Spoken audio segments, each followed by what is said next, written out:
selamat pagi. Jumpa lagi di Berita Padang bersama saya Afri Meriana. Sejumlah berita aktual dan menarik akan kami sajikan untuk Anda. Berikut 3 berita utama pagi ini.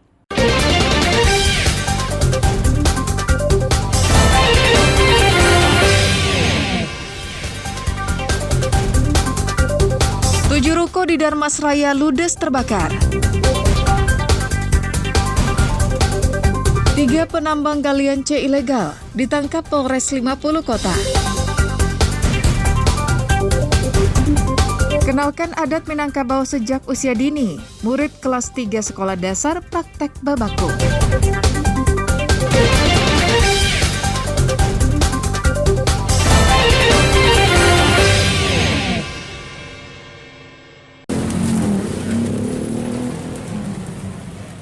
Kebakaran hebat melanda 7 ruko di Simpang 4 Pulau Punjung, Darmasraya pada Rabu pagi.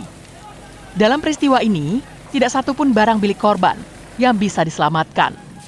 Kebakaran tersebut diduga akibat hubungan pendek arus listrik, sehingga membuat percikan api yang besar, yang kemudian menjalar ke ruko yang kebanyakan berlantai 2 di sebelahnya. Menurut saksi mata, peristiwa kebakaran ini berlangsung sangat cepat. Api membesar dan melalap rumah yang sebagian besar terbuat dari kayu. Besarnya kobaran api merembet ke bangunan ruko yang terletak di sebelahnya. Apinya udah besar, udah nyampe ke tempat kita kan. Cuman tempat kita tengok tadi asapnya udah membumbung tinggi. Cuman kita berani aja masuk mengambil barang yang penting kan.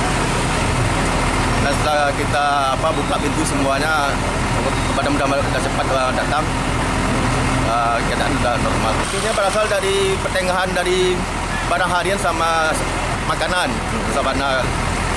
Jadi kita tergesa-gesa, jadi kan ternyata ini udah habis depan semuanya. 4 mobil pemadam kebakaran milik pemerintah Kabupaten Darmasraya bahu-membahu dengan warga sekitar untuk memadamkan api. Kebakaran di Simpang 4 Pulau Punjung yang informasi dapat dari anggota Satpol PP kepada kita dan sudah sampaikan kepada anggota damkar langsung meluncur. Ini memperkirakan karena korsleting listrik arus pendek yang terjadi pada rumah dan ruko. Setelah berjibaku selama lebih kurang 2 jam, petugas pemadam kebakaran berhasil menguasai api dan secara perlahan memadamkannya. Tidak ada korban dalam peristiwa kebakaran ini. Namun pemilik mengalami kerugian miliaran rupiah karena tak satu pun barang, peralatan, dan perabotan rumah tangga yang berhasil diselamatkan. Polisi dari Polres Darmasraya masih menyelidiki penyebab pasti kebakaran itu. Dalam catatan Berita Padang, kebakaran ini merupakan kebakaran terbesar di Darmasraya dalam 5 tahun terakhir. Eko Pangestu melaporkan dari Darmasraya.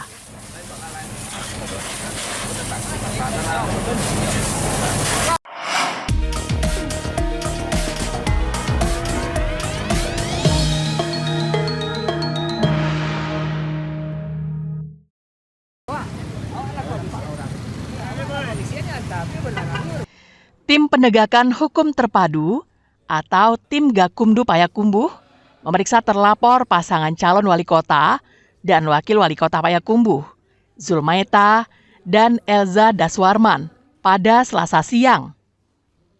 Pemeriksaan dan klarifikasi ini dilakukan terkait adanya laporan dugaan politik uang yang dilakukan pasangan pemenang Pilkada Payakumbuh ini.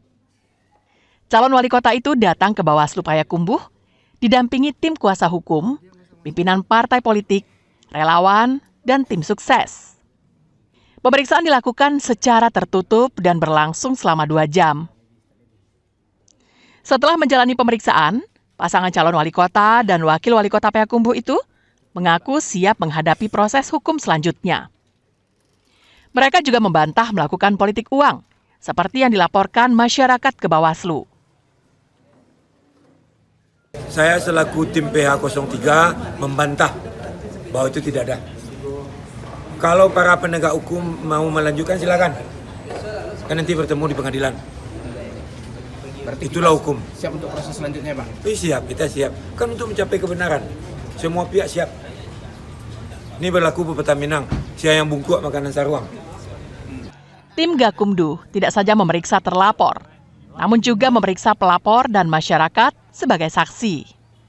Laporan terkait dugaan politik uang yang dilakukan pasangan ini bertujuan untuk memenangkannya pada Pilkada 27 November lalu. Ikhlasul Ihsan melaporkan dari Payakumbuh.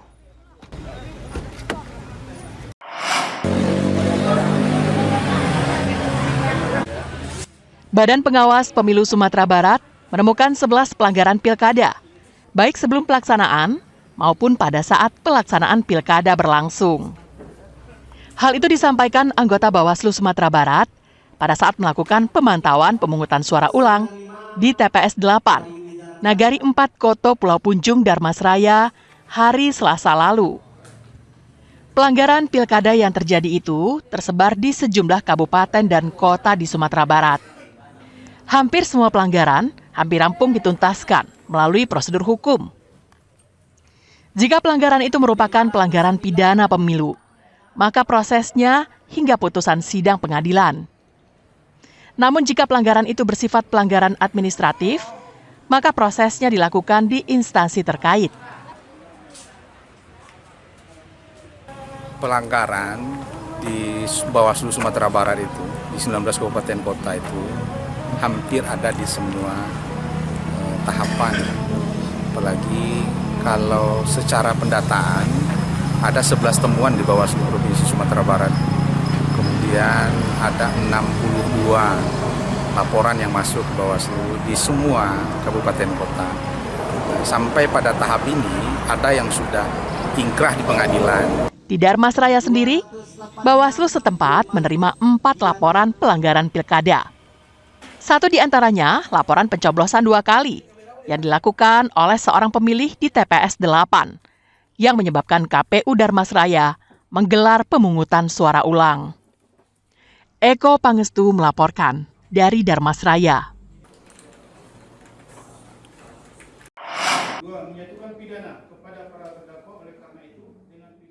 Sudah jatuh ditimpa tangga. Pepatah ini cocok untuk 7 ASN di Pariaman. Awalnya, mereka dengan semangat membara dan mengorbankan netralitas sebagai ASN, mendukung salah satu calon wali kota Pariaman. Aksi ini diadukan warga dan masuk dalam ranah tindak pidana pemilu. 7 ASN itu diperiksa dan menjalani proses hukum. Dalam sidang yang dilakukan di Pengadilan Negeri Pariaman, mereka divonis bersalah oleh hakim dan dijatuhi hukuman 2 bulan penjara dan denda 1 juta rupiah. Calon wali kota yang mereka dukung ternyata juga kalah dalam pilkada serentak 27 November lalu. Putusan ini membuat para terdakwa tak menyangka dengan sanksi hukum yang mereka terima. Melalui kuasa hukumnya, para terdakwa menyatakan banding terhadap putusan itu karena merasa pidana penjara tidak sesuai dengan kesalahan yang mereka lakukan. Selaku kuasa hukum dari ketujuh terdakwa, kami akan mengajukan upaya banding dalam tenggang 3 hari. Alasannya, Bu? Alasannya karena putusan tersebut tidak sesuai dengan isi putusannya, karena itu kan dengan adanya pidana penjara. Terkait putusan hakim itu, jaksa juga belum menerimanya dan menyatakan pikir-pikir dulu. Pasalnya, vonis hakim jauh lebih rendah dari tuntutan jaksa yang menuntut para terdakwa masing-masingnya 5 bulan penjara dan denda 2 juta rupiah. Terkait dengan putusan tersebut, kami selaku tim penuntut umum menyatakan pikir-pikir dan hasil dari putusan ini akan segera kami sampaikan kepada pimpinan untuk tindak lanjut selanjutnya. Mungkin kalau boleh tahu alasannya? Ya, karena tidak pidana pilkada ini termasuk tidak pidana yang menarik perhatian dan merupakan perkara penting. Kasus ini bergulir setelah beberapa ASN dilaporkan warga mendukung secara terang-terangan salah satu calon wali kota Pariaman. Setelah diproses, hanya 7 orang dari mereka yang diproses secara hukum karena terbukti secara sah dan meyakinkan melakukan tindak pidana pemilu. Sidang di Pengadilan Negeri Pariaman itu dipimpin oleh Deddy Kuswara. Eki Rafki melaporkan dari Pariaman.